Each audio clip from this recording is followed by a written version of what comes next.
Hi everybody. Today I'd like to take some time out to address a particular issue that came up during a live stream that we did.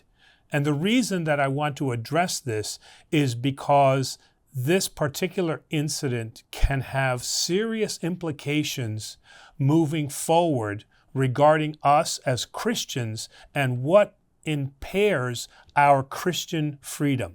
Now, I've got some notes in front of me because I want to make sure that, one, I recall all the information I want to pass along, and then number two, there's also some things that I want to read directly. So, as many of you know, we live stream many of the things that we do. We live stream our divine liturgy, and we live stream some of the sacraments. And we do this for the benefit of our parishioners.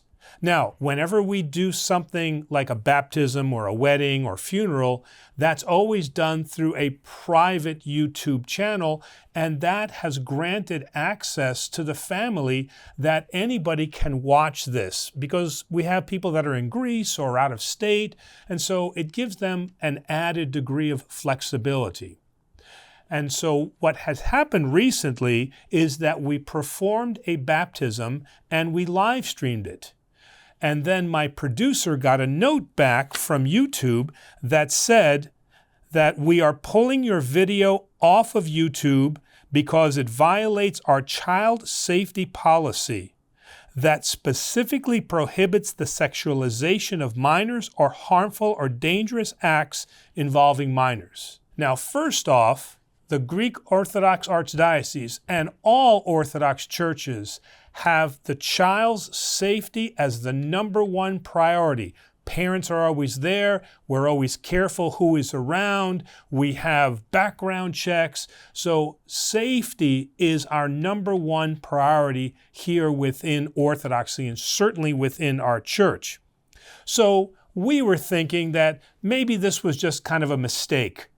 And so my producer appealed then this to YouTube, and within a very short time, they came back with the ruling that this is going to be pulled down. Now, how could they possibly review a 1.5 hour baptism in the course of minutes? It wasn't even like 5 or 10 minutes, and we immediately got a rejection and were told this video will no longer be available. This has very serious implications.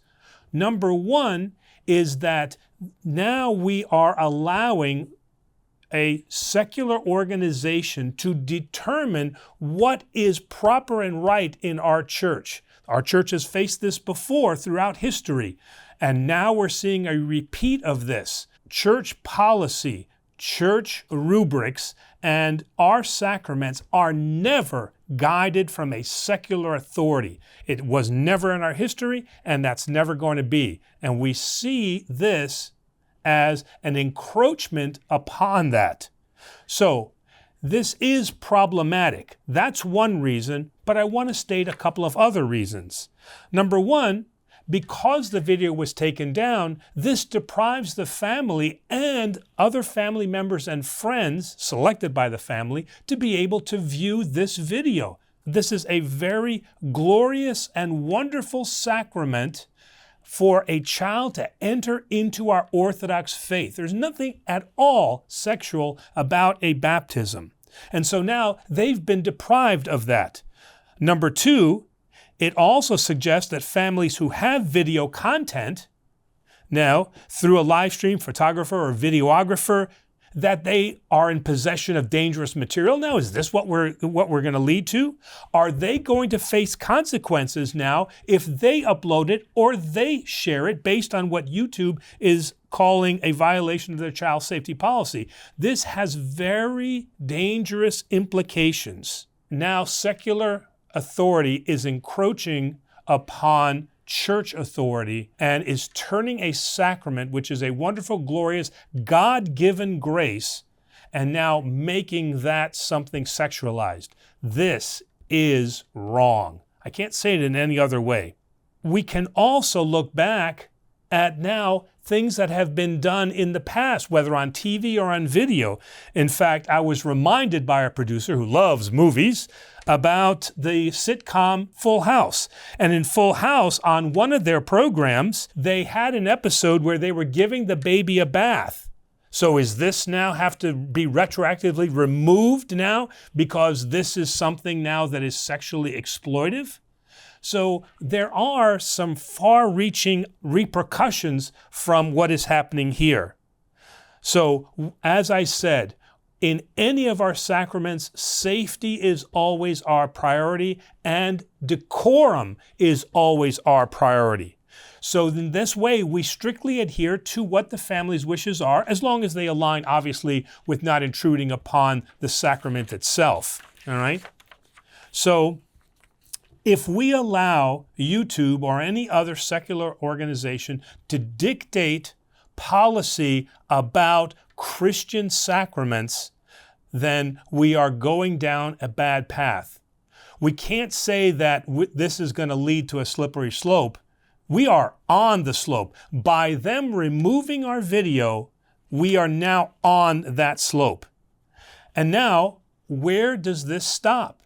So if I live stream a funeral, is that going to be banned because we're showing the actual body? So if I live stream the wedding, is that some type of heteronormal conduct or content? And then finally, are they going to say that now the broadcast of our Holy Week and Easter, are they going to say that that's now racist because it potentially could affect those who are Jewish? And so where does this stop? Will other services similar to YouTube and social media, will they now ban things because Christian edicts are determined to be non-inclusive and fall under this vague umbrella of hate speech? You know, it's easy to make the argument on everything and say, well, you know, we have to think of the children. And what that takes away is the fact that many of our sacraments are done for the children's sake. And so we can't, again, allow society to do this. And I know that some of you might say, well, you know, maybe we should just stop live streaming. And maybe that's the answer, don't live stream. But that's not the answer, because what this is starting is the precedence, as I mentioned, that we are allowing secular society to determine what is normative for church and removing church authority and replacing it with something that the church feels is inappropriate. And this becomes a demonization of God-graced sacraments that the church has practiced for 2,000 years. And now we're falling into the category that it becomes demonic to put these artificial limitations on something that is given by God. So again, thanks for listening to this video. I appreciate it, and I hope all of you will take it in the spirit in which it was intended, and we'll see you real soon. Thanks.